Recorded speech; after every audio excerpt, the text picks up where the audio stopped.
Hey guys, and welcome back to Eden. So, in the last episode, we finally saw Sion's face, and now she's in a meeting with Inaba. So let's just jump right back in. She stared at Inaba with cold eyes before a short nod. Of course, I know you are loyal to your duties, Major. It is all for the sake of protecting you, Sion. I acknowledge that as well, but are you not the one who is sticking his hand in the bushes? That is yet another necessity. Inaba bowed courteously. If it were to protect Sion, he would use all the leverage he had. Regardless of the risk, Inaba had no intention whatsoever of staying on the defensive. Well, goddamn. Boop doop. Inaba left the parlor, walked the hallway alone once more, and wiped the sweat from beneath his chin. It wasn't uncommon to come out of a meeting with Sion a little frayed around the edges. Inaba had been assigned to a research facility number 703 right after being appointed second lieutenant. Lucky or not, he had many chances to meet with her. He had known her for some years now, yet he still could not hide his anxiety when standing face to face with her. The genius scientist who had lived for 100 years and brought hope to this dying world, the girl who was called the Supreme Felix. Although her appearance was that of a girl in her youth, she was a completely different creature inside. Inaba breathed a sigh and suddenly pondered. How was it for Haruna? He was indeed brazen, but did he falter before her? In the report he received earlier, he found Sion had made contact with Haruna. Inaba felt he should have requested a slightly more detailed account. Knowing Haruna, he may have possessed the necessary fortitude to endure Sion's overwhelming presence.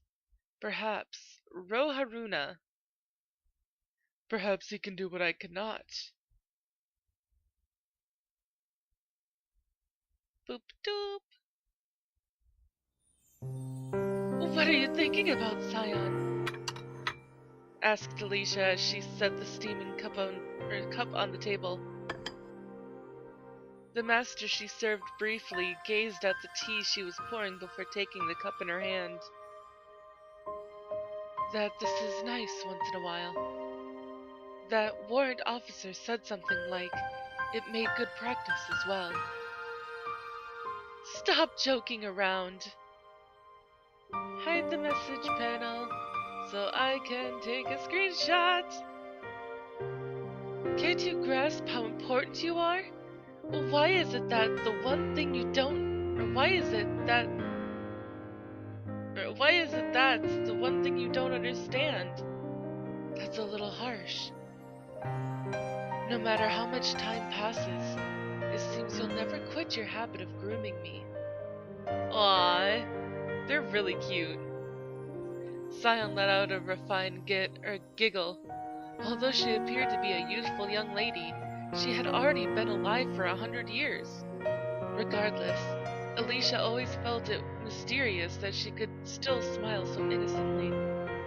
Anyway, stop doing things that recklessly provoke the soldiers. Besides the Major and his selected subordinates, there exists the possibility that an assassin has infiltrated this place. If you show yourself like that, they might take advantage of it and do something reckless. The Major is here to eliminate people like that. I should hope he's competent enough for that job. Besides, it's no big deal if I'm being targeted. Oh, what do you mean by that? Who knows? Sion gave an uncomfortable smile, but a foreboding sense of dread lingered in her eyes. The very sight sent a crushing pain into Alicia's heart. Perhaps I should go around and explain to those enemies that they'll gain nothing by killing me now. Besides, it's a pity to make the Major do all this extra work. Sion, I'm begging you, don't give up hope. I'm merely doing what I need to accomplish. Isn't it the same for you? I make a point not to get in your way, too. Forgive me. I shall restrain myself from now on. Sion, you... Just as you hold me dear, you are precious to me as well. I won't do anything more to trouble you. Sorry, Elicia. Elicia sighed very deeply. God, they're so cute. I can't stop taking pictures. How much did she know exactly? They had been together for a long time, but Elicia could never fully read Sion's thoughts. Just to make sure, are you feeling all right? Why do you ask? Why do you ask me? Even though you say you've been in good shape these past few days, you suddenly went walking around. It was just a little walk. You're being a worrywart. You'll upset your stomach if you keep it up. Sion was a bit annoyed. As she said, Elicia understood she was prone to worrying, but she truly could not help but worry. Sion had not left her room alone and walked around the research facility for some time now. I'm okay. I understand my own body, even if it's not as well as you do. I was in good physical shape today, really. I hope that's true. Elicia sighed, knowing full well it would be pointless to say anything further. Hey, Elicia? What?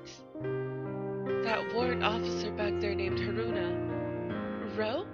What about him? What sort of person is he? You mentioned you had a premonition. Was it about that?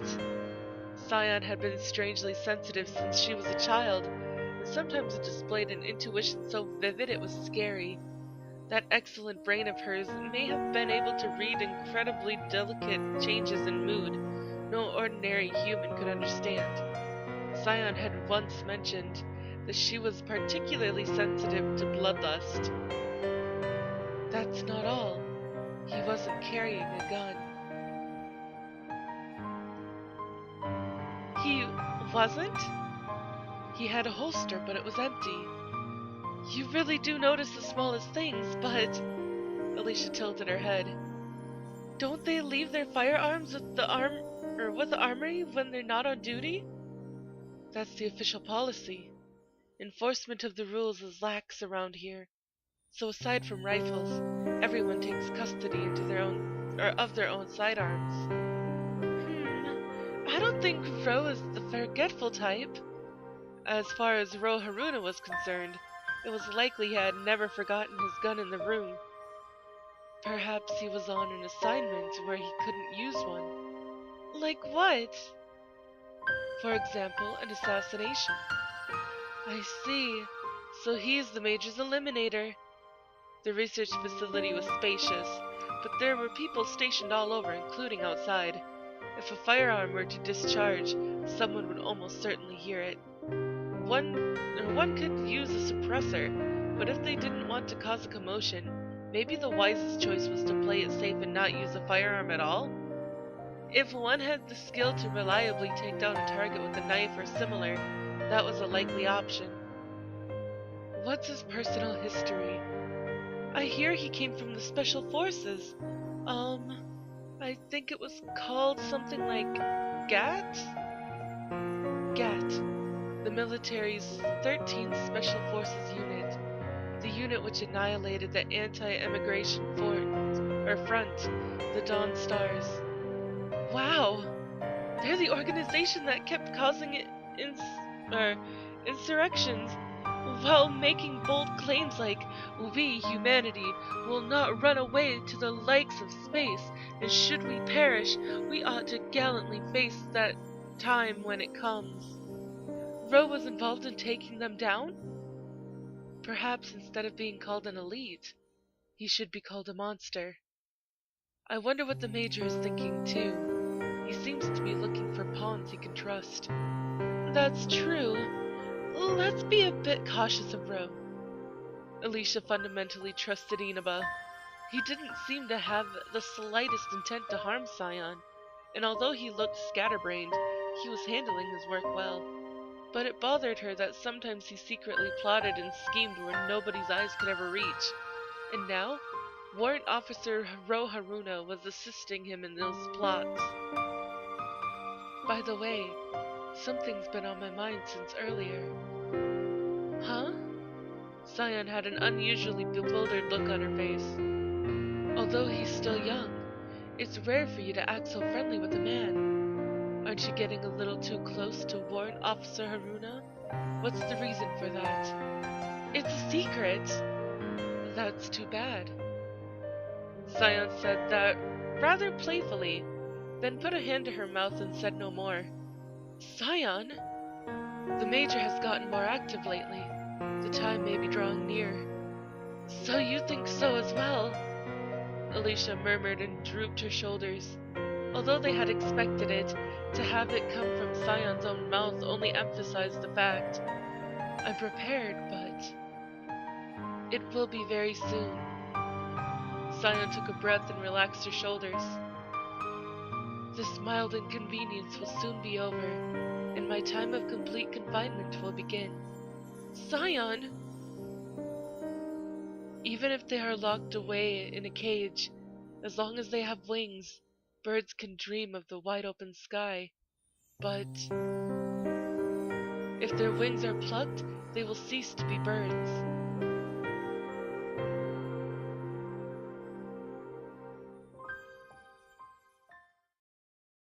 Sion.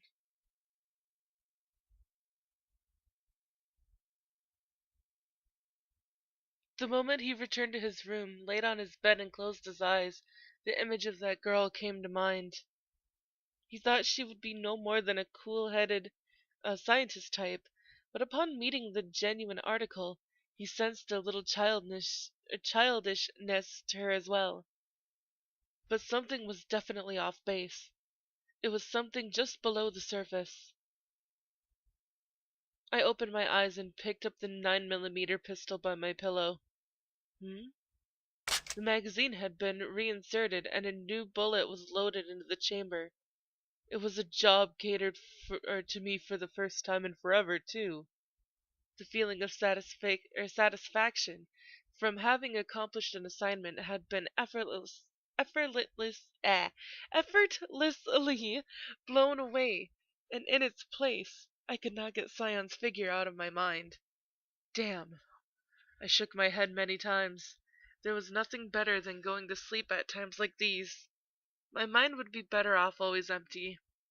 Thinking of the unnecessary would weaken my resolve when push came to shove. As I prayed for Sion to not appear in my dreams, I closed my eyes. Although she totally is.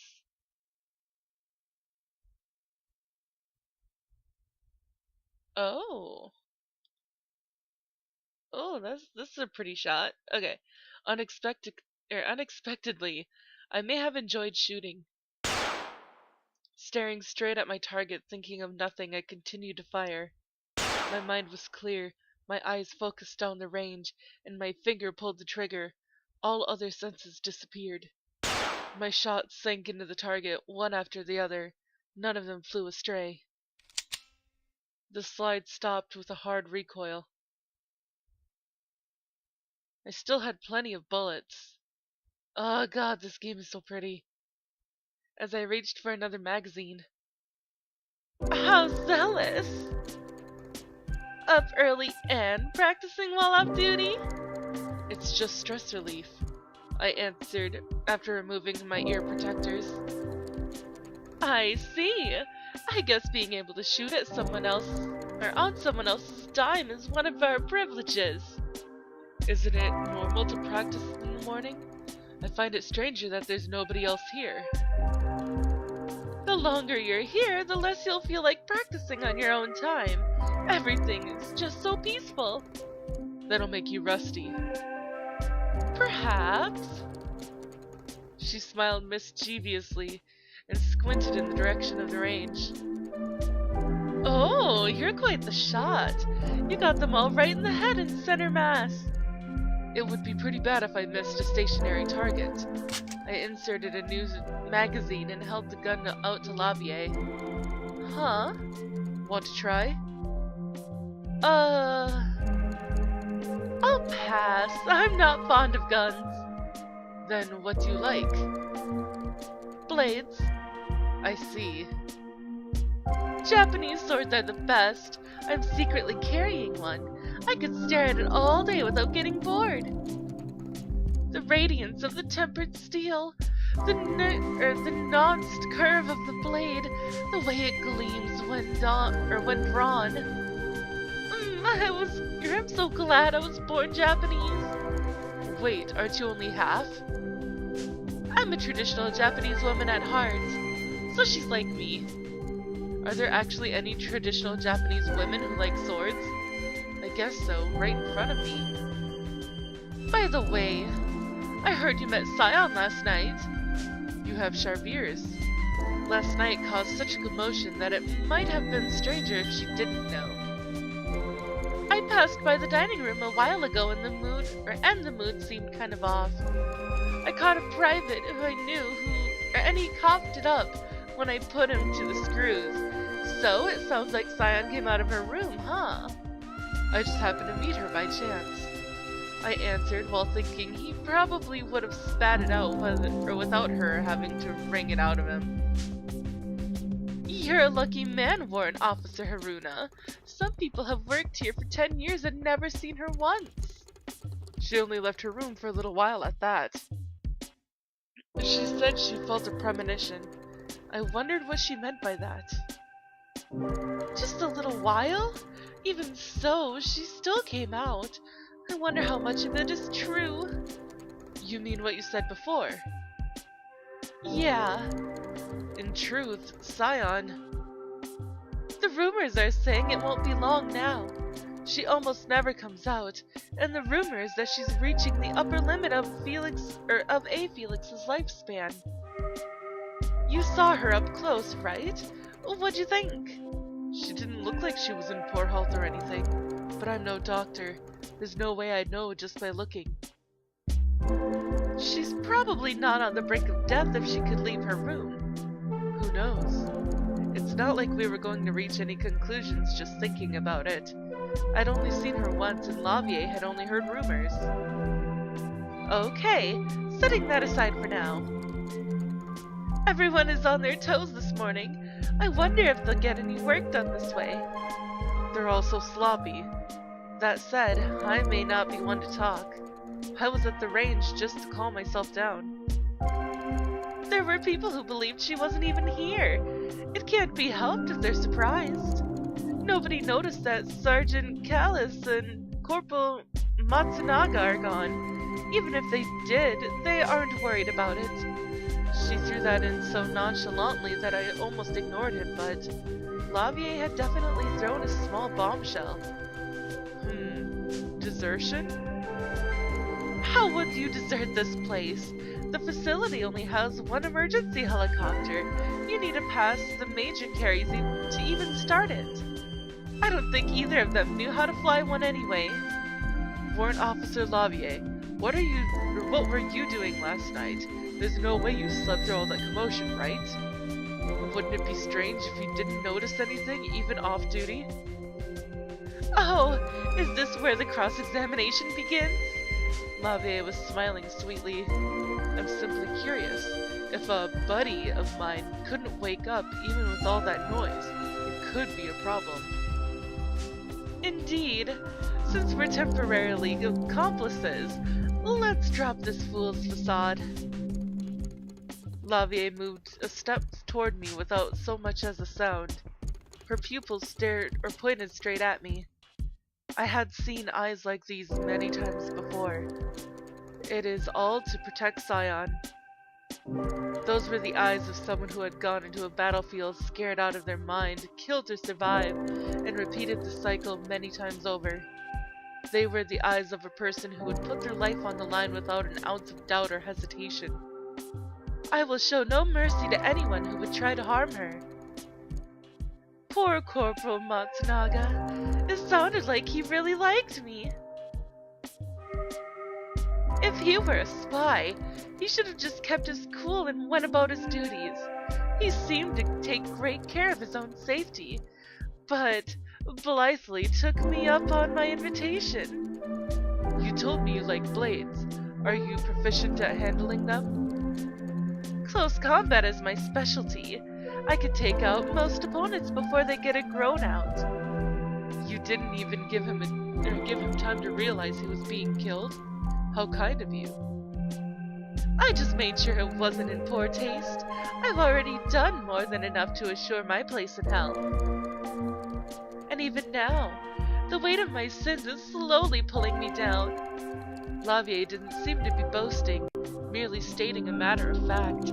But this is all the time that I have for this episode, guys, so if you liked it, please give it a big thumbs up down below. And I will see you in the next video. Bye-bye!